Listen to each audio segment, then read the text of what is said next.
Hello student, आज हम देखेंगे क्लास 12th का फिजिक्स और इसमें हम चैप्टर नंबर 3 देख रहे थे। और चैप्टर नंबर 3 देख रहे थे, ये था हमारा करंट इलेक्ट्रिसिटी। इसमें हमारा एक लेक्चर हो चुका है, तो अब हम दूसरे लेक्चर की तरफ देखते हैं कि देखिए, हम इसमें सबसे पहले हमारा जो टॉपिक आता है वो आता है हमारा mobility of charge carrier. Mobility का देखिए क्या मतलब है। देखिए, conductivity of any material is due to its mobile charge carrier. मतलब किसी भी कंडक्टर की जो कंडक्टिविटी होती है ना, वो किस वजह से होती है, उसके अंदर जो चार्ज कैरियर होते हैं उनकी वजह से होती है। जब वो चार्ज कैरियर हमारे मूव करते हैं तो उसमें कंडक्टिविटी आ जाती है, मतलब उसमें करंट फ्लो हो जाता है। तो ये हो सकती है हमारी मेटल्स में क्या होते हैं, हमारे मेटल्स के अंदर हमारे इलेक्ट्रॉन्स होते हैं जो मूव करते हैं, तो उसमें करंट फ्लो हो जाता है। और जो नॉन मेटल्स होते हैं, हमारे नॉन मेटल्स में तो देखिए हमारी करंट फ्लो होती नहीं है। लेकिन जो हमारे सेमी कंडक्टर्स होते हैं उनमें इलेक्ट्रॉन्स और होल्स होते हैं, ये हम 14 वाले चैप्टर में ठीक से पढ़ेंगे। और जो हमारे इलेक्ट्रोलाइट्स होते हैं, इलेक्ट्रोलाइट्स मतलब लिक्विड समझ लीजिए, और उसमें हमारे पॉजिटिव और नेगेटिव आयंस की वजह से हमारी करंट फ्लो होती है। तो देखिए, मोबिलिटी का जो हमारा फॉर्मूला है और डेफिनेशन है वो हमारी ये रही। The mobility of a charge career is the drift velocity. Mobility क्या है, हमारी चार्ज कैरियर की ड्रिफ्ट वेलोसिटी होती है ये।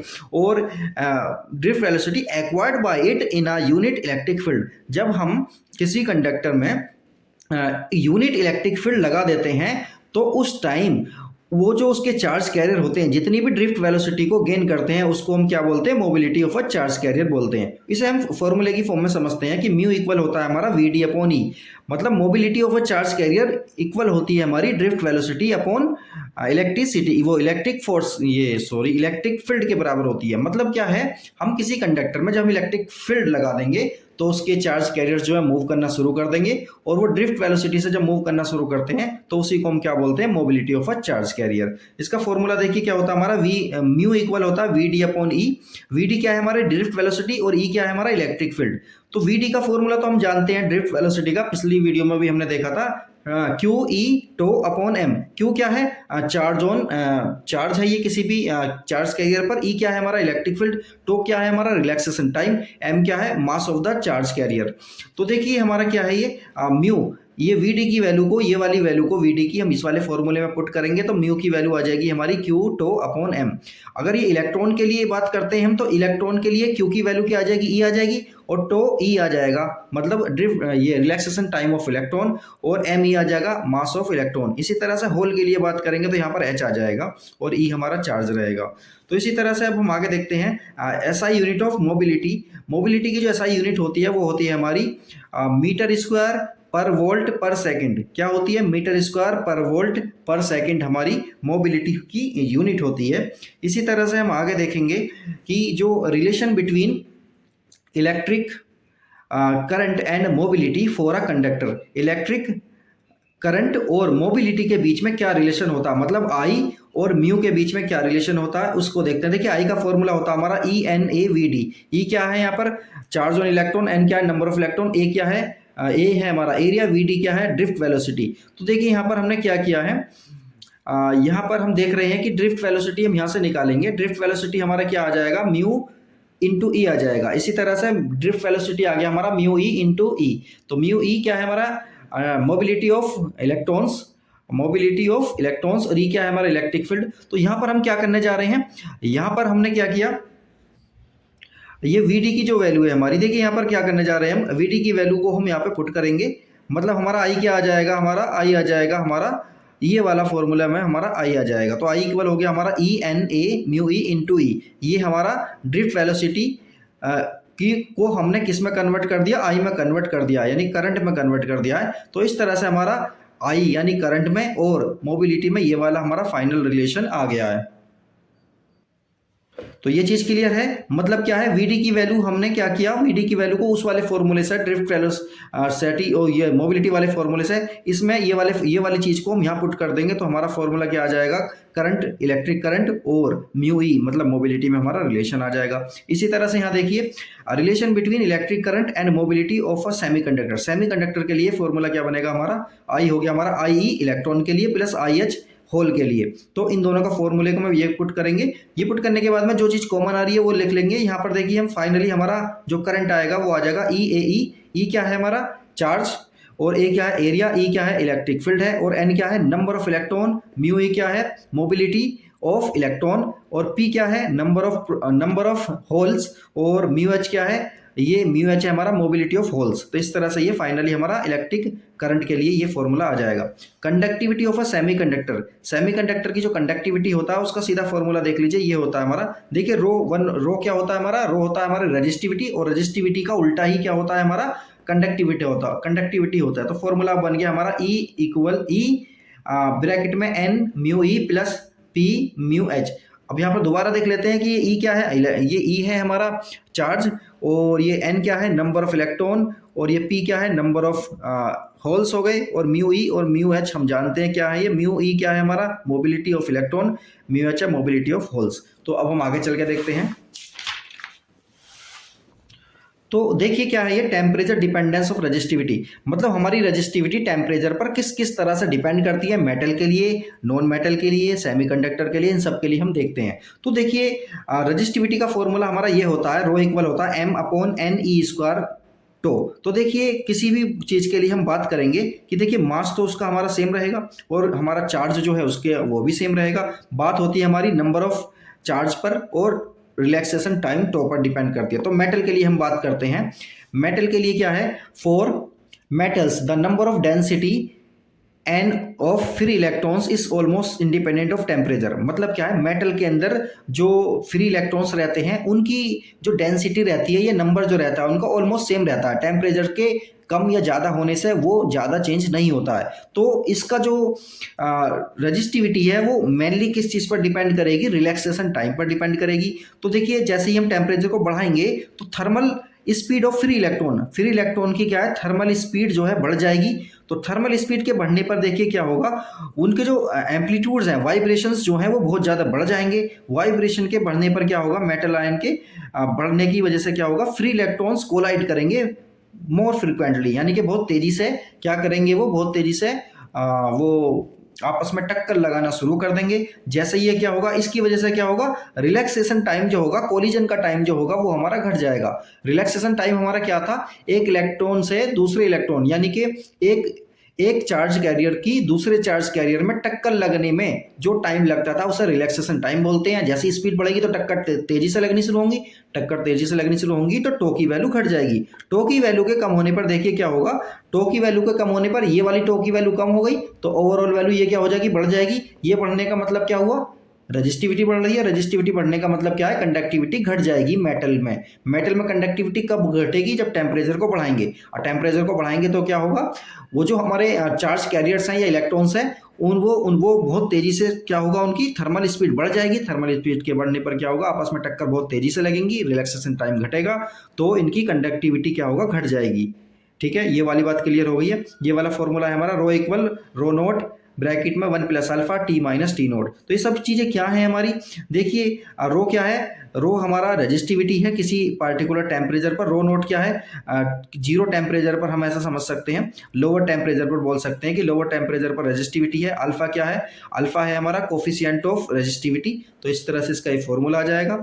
तो अब हम आगे देखते हैं। देखिए ये है हमारे कुछ मेटल्स के बारे में, variation of resistivity rho of copper के लिए रजिस्टिविटी है। तो देखिए टेम्परेचर है ये और ये रजिस्टिविटी है। तो 0 केल्विन पर रजिस्टिविटी इसकी 0 थी ऑलमोस्ट, और जैसा ही हमने क्या किया, टेम्परेचर को बढ़ाना शुरू किया, इसकी रजिस्टिविटी बढ़ती चली गई। ये कॉपर के लिए है हमारा केस, कॉपर के लिए ये केस है। तो ये वाला केस है हमारा किसके लिए, ये वाला केस है हमारा नाइक्रोम के लिए। नाइक्रोम में क्या होता है, 0 केल्विन पर भी कुछ ना कुछ इसके अंदर रजिस्टिविटी रहती है, और जैसे ही हम टेम्परेचर को बढ़ाएंगे तो इसकी रजिस्टिविटी हमारी बढ़ती चली जाती है। इसी तरह से अब हम सेमीकंडक्टर के बारे में बात करते हैं। देखिए सेमीकंडक्टर में क्या होता है, सेमीकंडक्टर के केस में क्या होता है, रिलैक्सेशन टाइम जो है हमारा चेंज नहीं होता, but number of free electrons जो है हमारे बढ़ जाते हैं। टेम्परेचर के बढ़ने पर नंबर ऑफ फ्री इलेक्ट्रॉन्स बढ़ जाएंगे। फ्री इलेक्ट्रॉन्स बढ़ जाएंगे तो क्या होगा, हमारी रजिस्टिविटी हमारी कम होनी शुरू हो जाएगी। रजिस्टिविटी कम होगी तो क्या होगा, हमारी कंडक्टिविटी हमारी बढ़नी शुरू हो जाएगी। तो ये वाली बात होगी हमारी क्लियर। तो number of density of electrons at temperature T is given by, यानी इस वाले फॉर्मूले की हेल्प से हम क्या कर सकते हैं, नंबर ऑफ इलेक्ट्रॉन्स आसानी के साथ फाइंड आउट कर सकते हैं। तो एन टी क्या है, number of electrons at temperature T, number of electrons at ये इस मतलब लोअर टेम्परेचर पर है, ई की पावर है माइनस ई जी अपॉन के बी टी। ये क्या है देखिए, सब चीज़ों को देख लेते हैं। के बी क्या है हमारा, बोल्ट्जमान कांस्टेंट है। ई जी क्या है, एनर्जी गैप है ये हमारा, और ये टेम्परेचर टी है हमारा। तो देखिए इसमें क्या है हमारा, ये एनर्जी गैप क्या होता है, एनर्जी गैप ये होता है कि ये तो होता है हमारा, सपोज करिए वैलेंस बैंड, एक होता है हमारा एनर्जी गैप, दूसरा होता है हमारा एक तो हो गया हमारा वैलेंस बैंड, दूसरा हो गया हमारा कंडक्शन बैंड। तो वैलेंस बैंड में हमारे इलेक्ट्रॉन रहते हैं, और जब वैलेंस बैंड से इलेक्ट्रॉन हमारे कंडक्शन बैंड में चले जाते हैं तो वो कंडक्टिविटी शो करने लगता है। लेकिन वैलेंस बैंड और कंडक्शन बैंड के बीच जो गैप होता है उसे बोलते हैं एनर्जी गैप। अगर ये गैप ज़्यादा होता है तो क्या होता है, वो हमारे जो हमारे इलेक्ट्रॉन हैं वो हमारे वैलेंस बैंड से कंडक्शन बैंड में नहीं जा नहीं पाते, तो इसमें जो है कंडक्टिविटी नहीं पाई जाती है या कम पाई जाती है। इसी तरह से हम आगे देखते हैं। देखिए यहाँ पर देखिए, जब हमारा एनर्जी गैप जो है हमारा 1 इलेक्ट्रॉन वोल्ट से भी कम रहता है तो क्या होता है, resistivity at room temperature is not very high. तो रजिस्टिविटी बहुत ज़्यादा हाई नहीं रहती, और इस सिचुएशन में हमारा जो सब्सटेंस होता है वो सेमीकंडक्टर होता है। दूसरा केस यह है, जब ईजी यानी जो हमारा एनर्जी गैप है, हमारा एनर्जी गैप अगर हमारा 1 इलेक्ट्रॉन वोल्ट से बहुत ज़्यादा हो जाता है, तो उस टाइम पे क्या होता है, हमारा सब्सटेंस हमारा इंसुलेटर होता है। अब देखिए इलेक्ट्रोलाइट के केस में हम देखते हैं। इलेक्ट्रोलाइट के केस में देखिए क्या है, तो पहले ये सेमीकंडक्टर केस में देखिए, सेमीकंडक्टर केस में देखिए टेम्परेचर हमारा, सेमीकंडक्टर केस में देखिए रजिस्टिविटी हमारी कम टेम्परेचर पर ज़्यादा थी, ये रही। लेकिन जैसे हम टेम्परेचर बढ़ाएंगे तो रजिस्टिविटी घटती चली जाएगी। रजिस्टिविटी घटेगी, इसका मतलब क्या, हमारी कंडक्टिविटी बढ़ रही है। तो अब इलेक्ट्रोलाइट के केस में हम देख रहे हैं। इलेक्ट्रोलाइट के केस में देखिए, ध्यान से देखिए, एज द टेम्परेचर इंक्रीजेज, जैसे ही टेम्परेचर बढ़ेगा इलेक्ट्रोलाइट का, तो क्या हो, इलेक्ट्रोलाइट आप समझते हैं जो बैटरी में लिक्विड भरा रहता है उसे हम इलेक्ट्रोलाइट बोलते हैं। बैटरी के अंदर लिक्विड होता है उसे इलेक्ट्रोलाइट बोलते हैं, तो उसी के बारे में बात कर रहे हैं। एज द टेम्परेचर इंक्रीजेज, जैसे कि टेम्परेचर बढ़ेगा तो इंटर आयनिक अट्रैक्शन का मतलब है जो हमारे सोल्यूट हैं या सोलवेंट है, इनके बीच में इंटर आयनिक अट्रैक्शन क्या हो जाएगा, कम हो जाएगा। इंटर आयनिक अट्रैक्शन कम होगा तो क्या होगा, विस्कस फोर्स जो है वो भी घट जाएगा। विस्कस फोर्स घट जाएगा तो क्या होगा, आयंस जो है हमारे मोर फ्रीली मूव कर सकते हैं, यानी आसानी के साथ उस लिक्विड में मूव कर सकते हैं। जब आसानी के साथ मूव करेंगे तो क्या होगा, रजिस्टिविटी घट जाएगी। रजिस्टिविटी घटेगी तो क्या होगा, हमारी कंडक्टिविटी बढ़ जाएगी। इस तरह से हमने ये सभी चीजें देख ली हैं। अब हम आगे चल के देखते हैं। तो देखिए ये है हमारा limitations of Ohm's law, ohmic and non ohmic conductors. Limitations क्या है हमारी, यानी ओम्स लॉ में क्या क्या लिमिटेशंस हैं उसके बारे में बात करेंगे। तो देखिए Ohm's law is obeyed by many substances under certain conditions, यानी कि मतलब ये हुआ कि ओम्स लॉ को जो ना कुछ चीजें कुछ सर्टेन कंडीशन तक ही क्या करती हैं, फॉलो करती हैं, but it is not a fundamental law of nature. ये फंडामेंटल लॉ ऑफ नेचर नहीं है, मतलब कुछ भी चीजें ऐसी हैं, सब्सटेंस कुछ ऐसे हैं जो सर्टेन कंडीशन तक ही ओम्स लॉ को अच्छी तरह से ओबे करते हैं। तो देखिए ओमिक कंडक्टर क्या होता है, the conductors which obey Ohm's law are called ohmic conductor. जो सब्सटेंस ओम्स लॉ को फॉलो करते हैं उन्हें ओमिक कंडक्टर बोलते हैं, और जो फॉलो नहीं करते उन्हें नॉन ओमिक कंडक्टर बोलते हैं। तो देखिए अब आगे देखिए, अब ओमिक कंडक्टर के लिए क्या है कि ये प्योर मेटल है हमारा। तो प्योर मेटल में देखिए क्या होगा हमारा, the V I graph for ohmic conductor is a straight line passing through the origin. मतलब ओम्स लॉ में क्या होता है, जो वी आई ग्राफ होता है ना कंडक्टर्स का, वो कैसा होता है, एक तो स्ट्रेट लाइन होता है और वो ओरिजिन से पास होता है। अगर ये कंडीशन दोनों फुलफिल होती हैं तो उसे हम बोल सकते हैं कि वो ओमिक कंडक्टर है, और अगर ऐसा नहीं है तो वो ओमिक कंडक्टर हमारा नहीं होगा। तो देखिए यहाँ पर ये हमारा ओमिक कंडक्टर है क्योंकि स्ट्रेट लाइन है और ओरिजिन से पास हो रही है। ये भी क्या है हमारा, ये क्या है हमारा CuSO4 का सॉल्यूशन है Cu के साथ, Cu इलेक्ट्रोड के साथ। तो देखिए इसमें क्या है, ये भी हमारा क्या है, ओमिक कंडक्टर होगा। क्यों, क्योंकि ये भी एक स्ट्रेट लाइन है और स्ट्रेट लाइन के साथ साथ क्या है, ये ओरिजिन से पास हो रहा है। अब हम दूसरा देखते हैं, non ohmic conductor.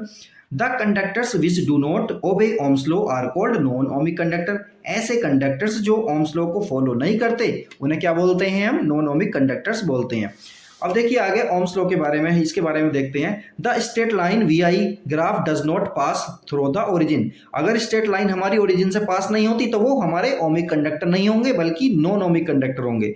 We I relation is not linear. अगर V I relation non linear है, मतलब स्ट्रेट लाइन नहीं है, तो इस केस में भी क्या होंगे, ये कंडक्टर्स हमारे कैसे होंगे, नॉन ओमिक होंगे।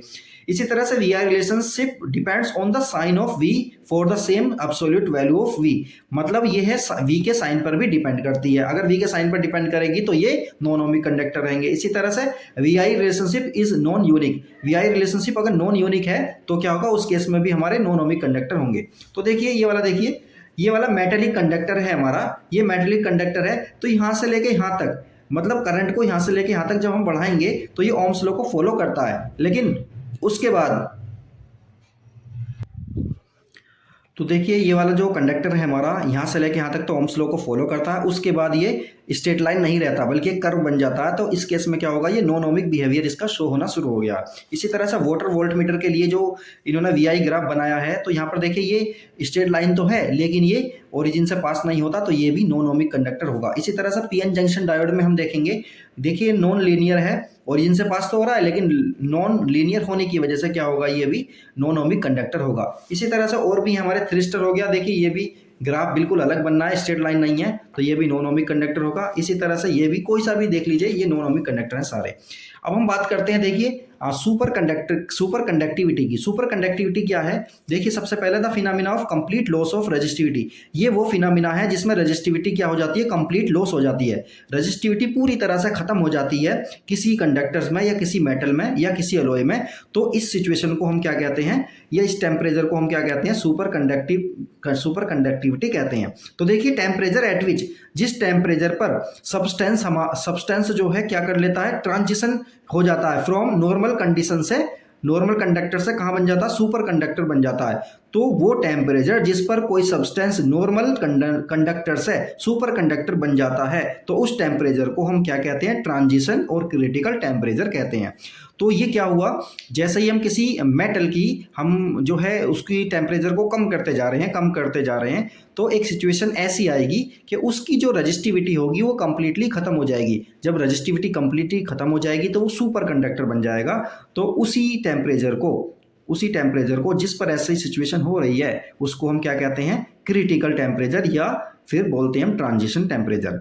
और उस कंडीशन को जो वो फिनोमिना हो रही है, उस फिनोमिना को क्या बोलते हैं, सुपर कंडक्टिविटी बोलते हैं। तो देखिए यहाँ पर बात कर रहे हैं हम मरकरी जो है हमारी, mercury loss complete resistance, mercury जो है कंप्लीट रेजिस्टेंस को लॉस कर देती है 4.2 केल्विन पर।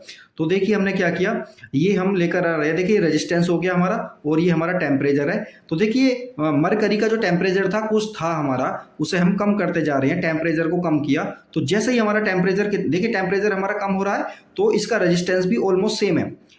लेकिन जैसे ही हम 4.2 केल्विन के पास आए, तुरंत क्या हुआ, टेम्परेचर तो हमारा 4.2 केल्विन हो गया, लेकिन इसकी रेजिस्टिविटी देखिए क्या हुई, एकदम जीरो हो गई।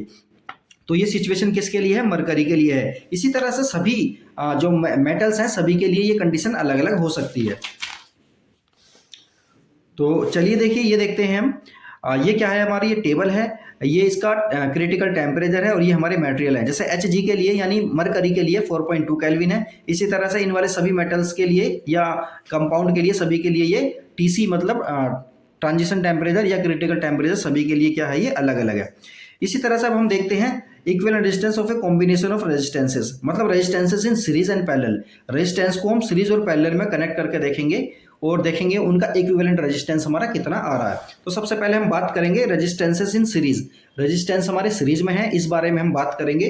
तो if a number of resistances are connected end to end so that same current flows through each one of them is succession, then they are said to be connected in series। जब हम resistance को and to and, इसका and इसके first के साथ, इसका and इसके first के साथ ऐड करते थे, जोड़ देते हैं, तो इस सिचुएशन में जो हमारी कंडीशन बनी, इस कंडीशन को हम क्या बोलते हैं, रेजिस्टेंस हमारे सीरीज में है। और ऐसी सिचुएशन में क्या होता है, रेजिस्टेंस में सभी में करंट सेम फ्लो करती है लेकिन पोटेंशियल सभी के अलग अलग होते हैं। तो सपोज करिए हमने इसमें एक बैटरी V वोल्ट की लगा दी है या सेल लगा दिया V वोल्ट का, तो यहाँ से करंट हमारी I फ्लो करेगी, यहाँ जाएगी, और ये R1 है हमारा रेजिस्टेंस, ये R2 है, ये R3 है। V1, V2, V3 क्या है, इनके सभी के अलग अलग पोटेंशियल हैं। तो देखिए यहाँ पर हम V1 फाइंड आउट करेंगे, तो V1 हो जाएगा हमारा I R1, इसी तरह से V2 हो जाएगा हमारा IR2, इसी तरह से V3 हो जाएगा IR3।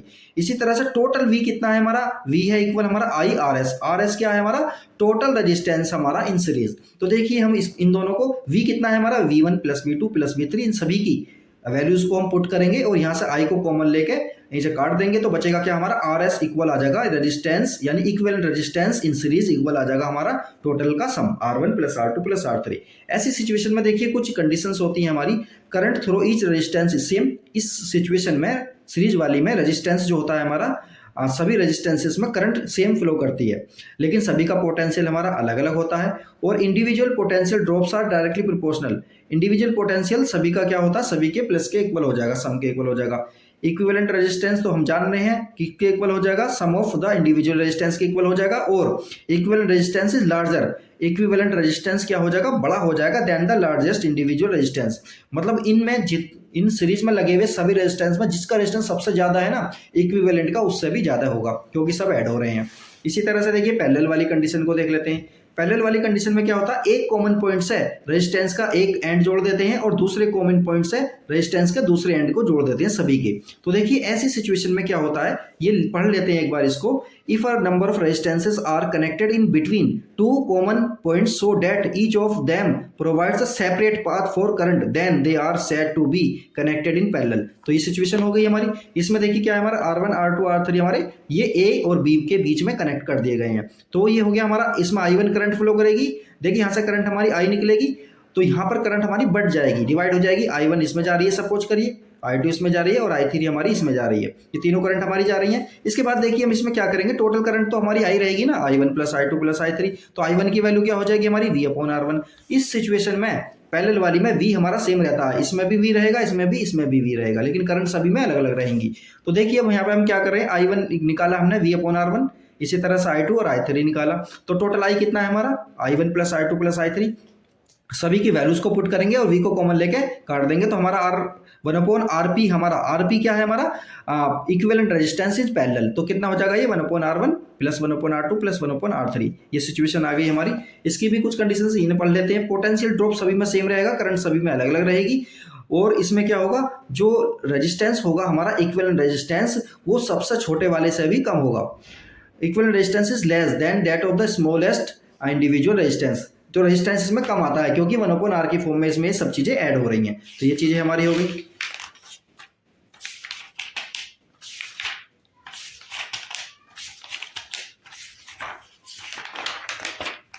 चलिए अब हम बात करेंगे इंटरनल रेजिस्टेंस की। तो देखिए इंटरनल रेजिस्टेंस क्या होता है, देखिए बैटरी का जो इलेक्ट्रोलाइट होता है, बैटरी का जो लिक्विड होता है वो करंट के फ्लो में, यानी मतलब ये हुआ कि वो इलेक्ट्रॉन के चलने में थोड़ी प्रॉब्लम करता है, और थोड़ी प्रॉब्लम करेगा तो इससे क्या होगा, करंट पे इफेक्ट पड़ता है। तो करंट पे इफेक्ट पड़ेगा मतलब उसकी रेजिस्टिविटी बढ़ जाती है और करंट हमारा कम हो जाता है। तो देखिए ये किस किस चीज़ पर डिपेंड करता है, पहले ये देख लेते हैं।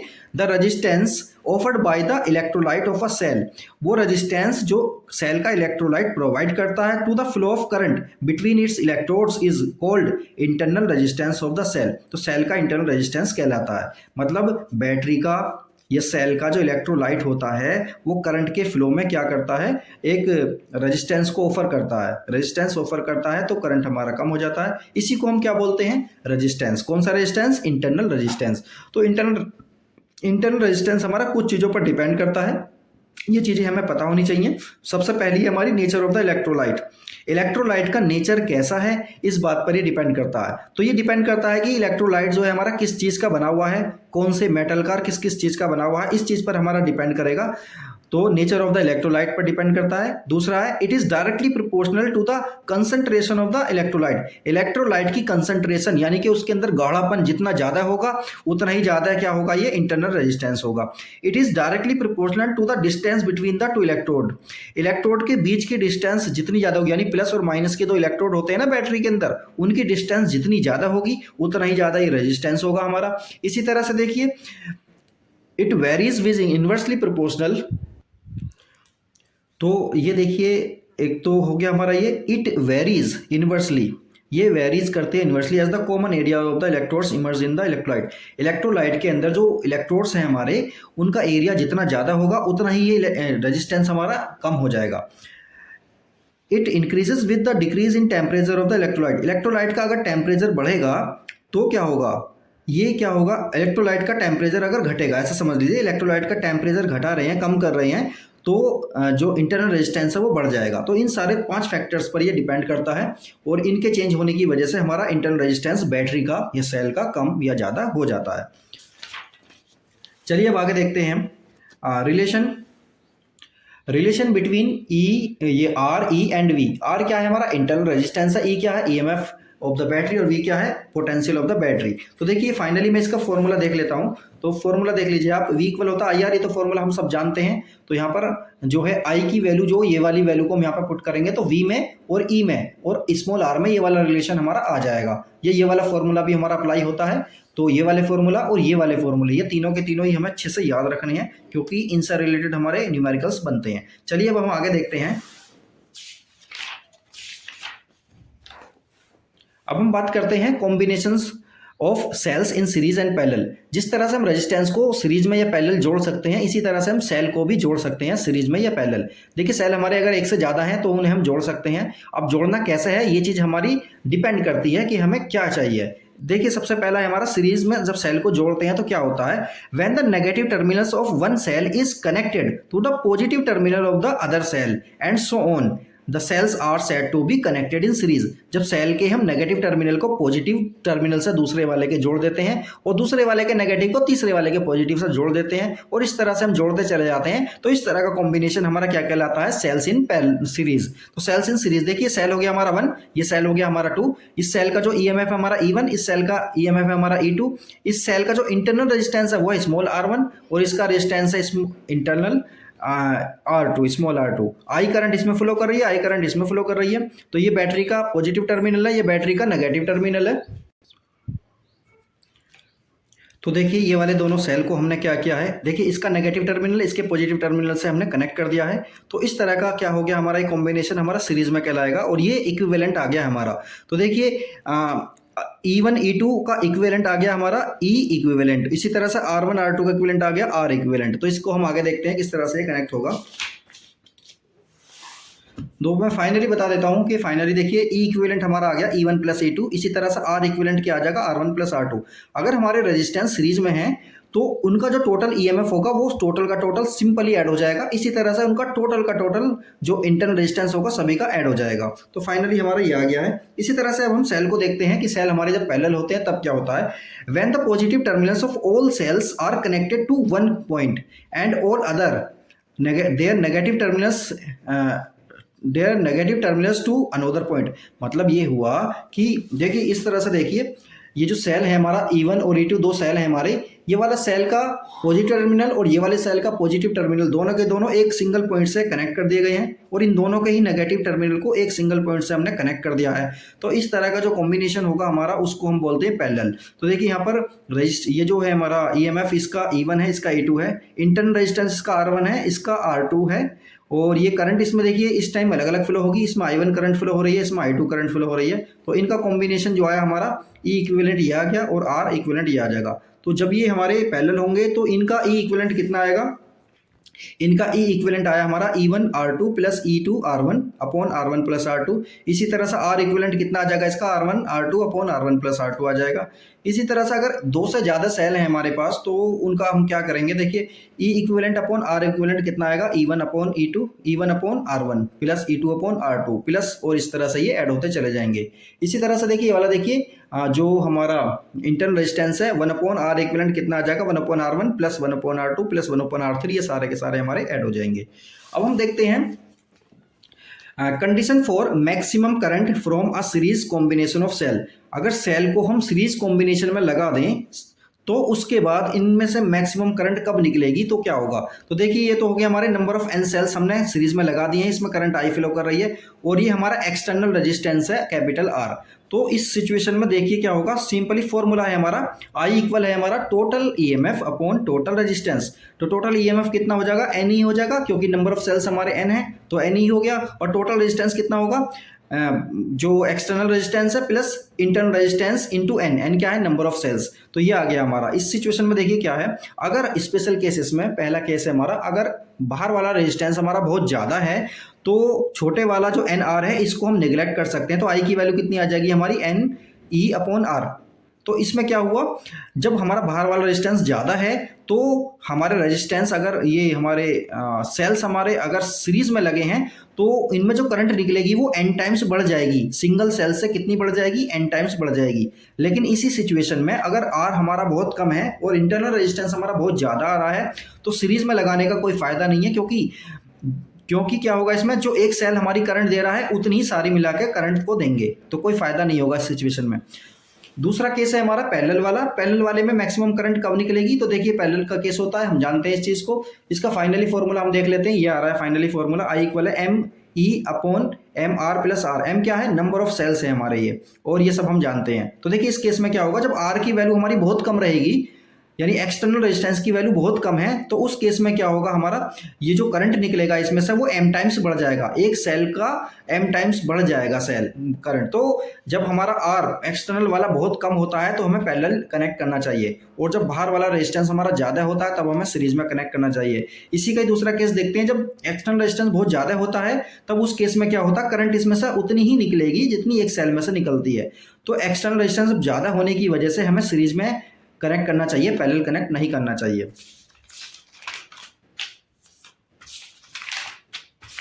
तो अब हम देखते हैं हीटिंग इफेक्ट क्या होता है। ये हीटिंग इफेक्ट का मतलब ये है, द फिनोमिना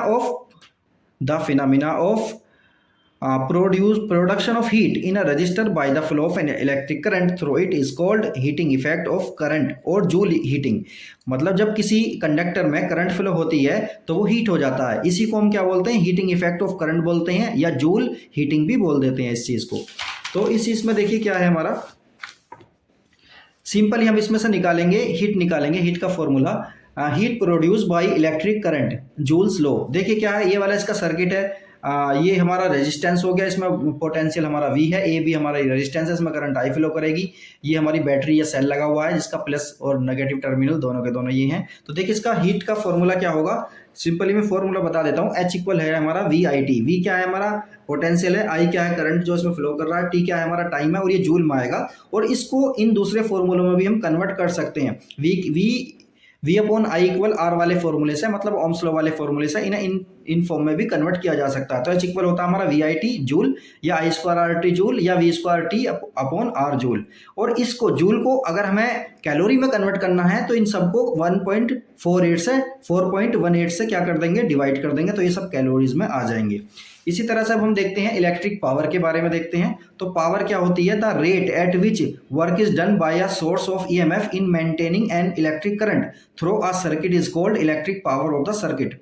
मतलब क्या है कि एक जो है इलेक्ट्रिक करंट को मेंटेन करने के लिए जिस रेट पर भी हमें वर्क करना होता है उसको हम क्या कहते हैं, इलेक्ट्रिक पावर बोलते हैं। इसका दूसरा जो डेफिनेशन है वो ये है, the rate at which N appliance convert electric energy into other form of energy is called its electric power. और इलेक्ट्रिक पावर का एक और फॉर्मूला है, P इक्वल होता है W/T, यानी work done per unit time that is called power.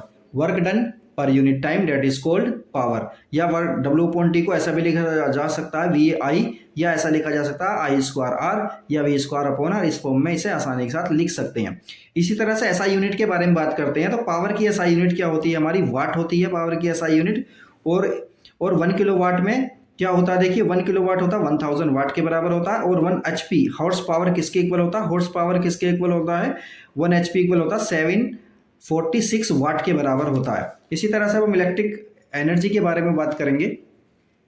तो electric the total work done by the source of EMF in maintaining an electric current in a circuit for a given time is called electric energy consumed in the circuit। मतलब total work done current को maintain करने के लिए, given time के लिए current को maintain करने के लिए सर्किट में जितना भी वर्क डन करना पड़ता है उसको क्या बोलते हैं, इलेक्ट्रिकल एनर्जी बोलते हैं। और इसका फॉर्मूला है हमारा W इक्वल होता है PT या VIT या I स्क्वायर RT जूल। और ये है हमारा, इसकी SI यूनिट क्या होती है, जूल होती है। Commercial unit of electric energy, इसको हम देख लेते हैं। Commercial unit of electric energy क्या होती है, किलोवाट आवर या बोर्ड ऑफ ट्रेड, BOT भी बोल देते हैं इसे।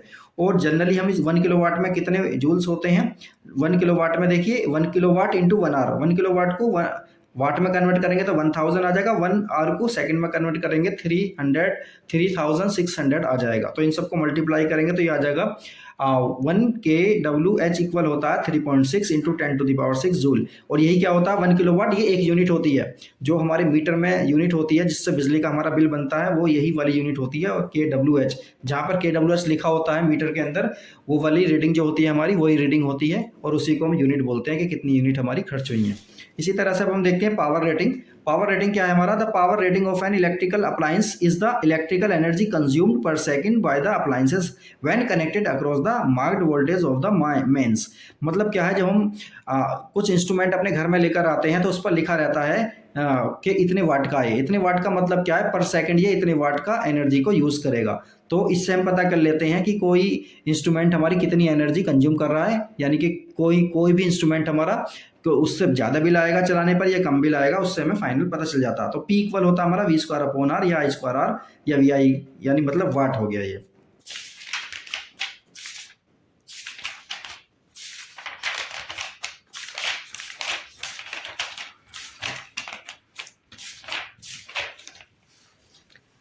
चलिए अब हम देखते हैं अपने किरचॉफ लॉ को। किरचॉफ लॉ क्या है देखिए, किरचॉफ देखिए बहुत सारे हमारे सर्किट होते हैं जो बहुत ज़्यादा कॉम्प्लिकेटेड होते हैं, तो किरचॉफ ने कुछ रूल्स दिए और उसके अकॉर्डिंग जब हम सोल्व करते हैं तो वो हमारे जो कॉम्प्लिकेटेड सर्किट हैं वो आसानी के साथ सोल्व हो जाते हैं। तो किरचॉफ ने ये रूल्स दिए।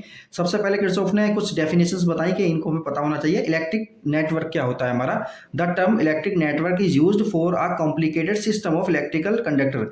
इलेक्ट्रिकल कंडक्टर के लिए जो कॉम्प्लिकेटेड सिस्टम है इलेक्ट्रिकल कंडक्टर्स का, जिसमें वायर होते हैं, जिसमें जो है हमारा रेजिस्टेंस हो सकते हैं, बैटरी हो सकती है, वो सब मिलाकर हमारा क्या होता है इलेक्ट्रिक नेटवर्क होता है। जंक्शन क्या होता है, any point in an electric circuit where 2 और more conductors are joint together is a junction. Junction क्या होगा, जहाँ 2 या 2 से ज़्यादा चीज़ें आपस में आकर मिलेंगी उसको हम क्या बोलेंगे, जंक्शन बोलेंगे। इसी तरह से तो देखिए ये हो गया जंक्शन। और लूप और मैश, लूप और मैश की बात करते हैं। Any closed conducting path in an electric network is called a loop और मैश। इन सब चीज़ों को ना हम एक बार और समझेंगे डायग्राम से, अभी फिलहाल ऐसे देख लेते हैं। Branch, a branch is any part of the network that lies between 2 junction. 2 junction के बीच में जो लाइन होगी, जो नेटवर्क होगा उसे हम ब्रांच बोलेंगे। तो अब देखिए किरचॉफ ने 2 लॉज दिए। तो पहला लॉज क्या है, किरचॉफ्स फर्स्ट लॉ और जंक्शन लॉ, या इसे जंक्शन रूल भी बोल देते हैं। तो किरचॉफ्स का फर्स्ट लॉ क्या कहता है या जंक्शन रूल क्या कहता है, तो इसको देखते हैं। इन एन इलेक्ट्रिक सर्किट, एक इलेक्ट्रिक सर्किट के अंदर the algebraic sum of currents at any junction is 0। मतलब किसी भी जंक्शन पर किसी इलेक्ट्रिक सर्किट के टोटल करंट का अलजेब्राइक सम क्या होता है, 0 होता है। और इसे ऐसा भी समझ सकते हैं, the sum of currents entering a junction is equal to the sum of the currents leaving the junction. मतलब एक जंक्शन पर जितनी करंट आ रही हैं और जितनी करंट जा रही हैं, आने वाली करंट और जाने वाली करंट दोनों की दोनों कैसी होती हैं, इक्वल होती हैं। या ऐसा बोल सकते हैं टोटल करंट जो है उस पर आने वाली और जाने वाली, अगर उन्हें हम साइन के साथ लें तो उनका सम ऑफ कितना होता है, 0 होता है। तो चलिए अब आगे देखते हैं इसे। तो साइन कन्वेंशन देख लेते हैं हम सबसे पहले। तो sign convention for applying junction rule, the currents flowing towards the junction are taken as positive. जो करंट हमारी जंक्शन पे आ रही हैं, ये जंक्शन है हमारा, जो करंट जंक्शन पे आ रही हैं उनको हम पॉजिटिव लेंगे, और जो करंट हमारी जंक्शन से लिविंग कर रही हैं, जा रही हैं, उनको हम नेगेटिव में लेंगे। ये हमारा साइन कन्वेंशन रहेगा।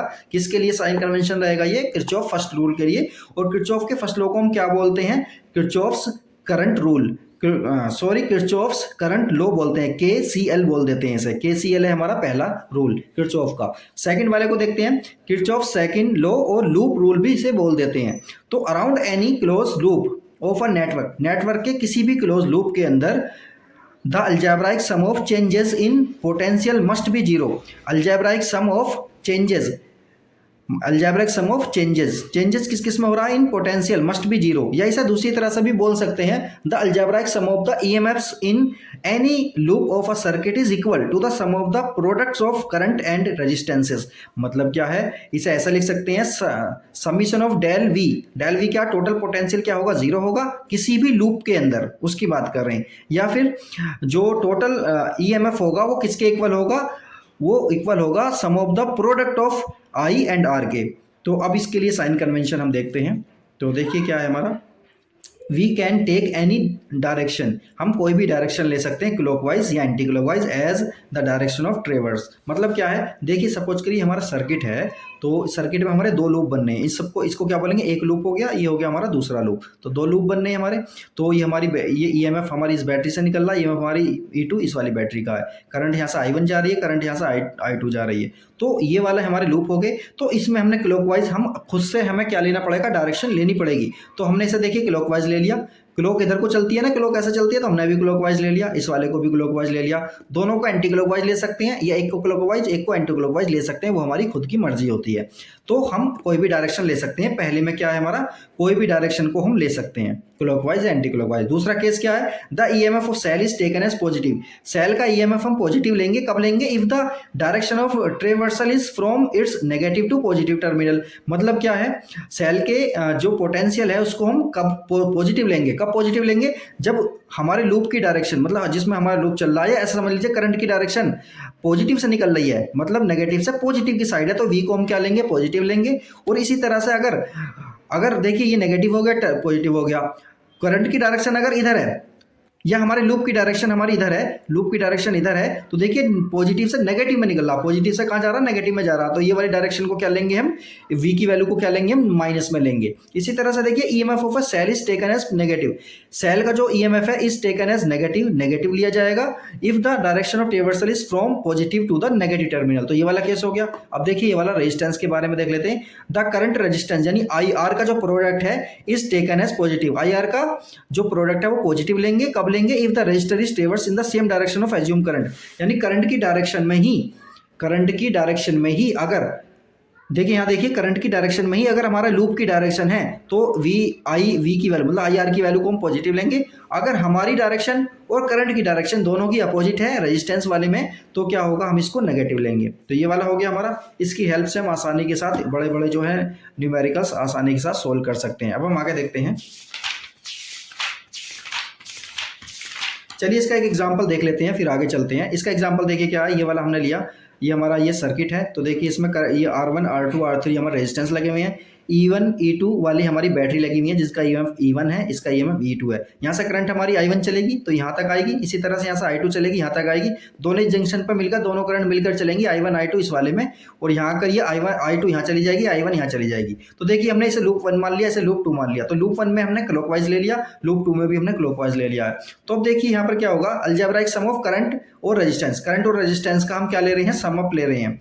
तो देखिए यहाँ पर क्या हुआ हमारा, देखिए हम इधर जा रहे हैं, करंट भी इधर जा रही है, तो R1 I1 की वैल्यू क्या होगी हमारी, प्लस में होगी। इसी तरह से जैसे हम घूम कर यहाँ आएंगे तो देखिए करंट तो हमारी इधर जा रही है और हम इधर जा रहे हैं, तो दोनों की डायरेक्शन यहाँ अपोजिट होगी ना इस केस में, तो यहाँ पर I2 और R2 हम माइनस में लेंगे। तो ये वाला हो गया हमारा फाइनल। इसी तरह से हम दूसरे वाले केस में देखेंगे। इस केस में देखिए हमने क्या देखा, देखिए हम इधर जा रहे हैं, हम ऐसे जा रहे हैं, देखिए हमारी डायरेक्शन और करंट की डायरेक्शन दोनों की सेम है, तो R2 I2 हमारा प्लस में आ जाएगा, R2 I2 हमारा प्लस में आ गया। इसी तरह से जैसे हम ऊपर बढ़ेंगे तो R3 और I2 I1 प्लस I2 ये भी हमारा क्या होगा, प्लस में होगा, तो दोनों के दोनों आ गए हमारे। इसी तरह से देखिए जो applying Kirchhoff rule to close path ABCD, हम क्लोज पाथ के लिए बात कर रहे हैं, तो इन दोनों केस के लिए बात करें इसके लिए। तो देखिए हमारा ऐसे हम जा रहे हैं, तो यहाँ से हम पॉजिटिव से निकल रहे हैं और इधर जाकर हम नेगेटिव में एंटर कर रहे हैं। तो क्या हुआ, ये वाला हम पॉजिटिव ले लेंगे E1 और ये वाला हम माइनस में ले लेंगे। तो इसको और इनको साथ में रखेंगे तो हमारा ये दो इक्वेशन बनेंगी, दोनों इक्वेशन की हेल्प से हम क्या करेंगे, फाइनली आंसर निकाल लेंगे।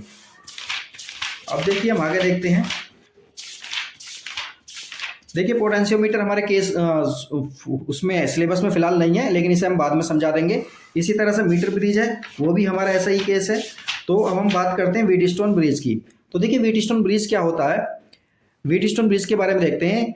It is an arrangement of 4 resistances, ये क्या है, 4 रेजिस्टेंस का एक अरेंजमेंट है। To determine one of these resistances quickly and accurately in terms of the remaining 3 resistances. तो इसमें क्या करते हैं, 3 रेजिस्टेंस का हमें वैल्यू पता होती है, 4th वाले की हम फाइंड आउट करते हैं। तो व्हीटस्टोन ब्रिज की हेल्प से हम कर लेते हैं। तो देखिए यहाँ पर क्या है, देखिए ये हमारे 4 रेजिस्टेंस लगे हुए हैं, ये हमारा P रेजिस्टेंस हो गया, ये Q हो गया, ये R रेजिस्टेंस है, ये हमारा S रेजिस्टेंस हो गया। ये हमारी बैटरी है, यहाँ से करंट हमारा I जाएगा, यहाँ के बाद ये करंट हमारा क्या हो जाएगा, डिवाइड हो जाएगा, क्योंकि यहाँ पर जंक्शन चेंज हो रहा है। तो I1 करंट सपोज करिए यहाँ पे जा रहा है, I2 करंट यहाँ जा रहा है, तो I1 यहाँ आ गया, I2 यहाँ आ गया। इसके बाद देखिए यहाँ पर क्या लगा हुआ है, यहाँ पर हमने गैल्वेनोमीटर लगा दिया है। तो देखिए सपोज करिए गैल्वेनोमीटर में करंट IG यहाँ पर जा रहा है, तो I में से I1 माइनस IG यहाँ पर करंट फ्लो होगा। इसी तरह से देखिए IG और I2 दोनों करंट मिलकर क्या होंगे, यहाँ पर जंक्शन में मिल जाएंगे, ये और ये करंट यहाँ मिलकर क्या बना देंगे, I बना देंगे, और ये आ जाएगा। इसी तरह से देखिए इसका फॉर्मूला क्या होता है, P/Q इक्वल होता है R/S के। तो ये फॉर्मूला फाइनली इसका आ जाता है। ये इसका छोटा सा डेरिवेशन है, इसे हम बाद में देख लेंगे। तो इस तरह से हम इसके क्वेश्चन इस वाले फॉर्मूले की हेल्प से आसानी के साथ कर सकते हैं। ये डायग्राम हमें पता होना चाहिए, P ये रहा हमारा, Q यहाँ पर है और R यहाँ पर है, S यहाँ पर है। तो इसकी हेल्प से हम क्या करते हैं, ये आसान। देखिए व्हीटस्टोन ब्रिज हमारा बैलेंस कब कहलाता है, जब इस वाले में करंट फ्लो ना हो, यानी मतलब जो है हमारा गैल्वेनोमीटर है, जब इसमें कोई डिफ्लेक्शन ना हो, तो ये वाला पूरा व्हीटस्टोन ब्रिज जो है हमारा बैलेंस कहलाता है। और बैलेंस वाली कंडीशन में हमें ये वाले फॉर्मूले को अप्लाई करना है। इसमें 3 रेजिस्टेंस की हमारी वैल्यू दी हुई होंगी, फोर्थ वाले की नहीं दी हुई होगी, तो उसे हम फाइंड आउट कर लेंगे। मतलब जैसे इसमें S अननोन है, तो S अननोन है, तो ये हम फाइंड आउट कर लेंगे, यानी S इधर आ जाएगा। तो इस तरह से फॉर्मूला बन जाएगा। इन तीनों की वैल्यू हमें पता है, और ये वैल्यूज रखने के बाद हम आसानी के साथ सोल्व कर लेंगे और S की वैल्यू हमारी आ जाएगी। तो इस तरह से ये चैप्टर हमारा जो है कंप्लीट हो गया है। मीटर ब्रिज इसमें सिलेबस में नहीं है, तो इस बाकी इसके कुछ न्यूमेरिकल्स वगैरह बचे हैं, इनको हम बाद में करेंगे। तो वीडियो को देखते रहें, चैनल को सब्सक्राइब करें, वीडियो को लाइक करें और कमेंट ज़्यादा से ज़्यादा करें। जो भी प्रॉब्लम है आपको सोल्व कराया जाएगा। ओके।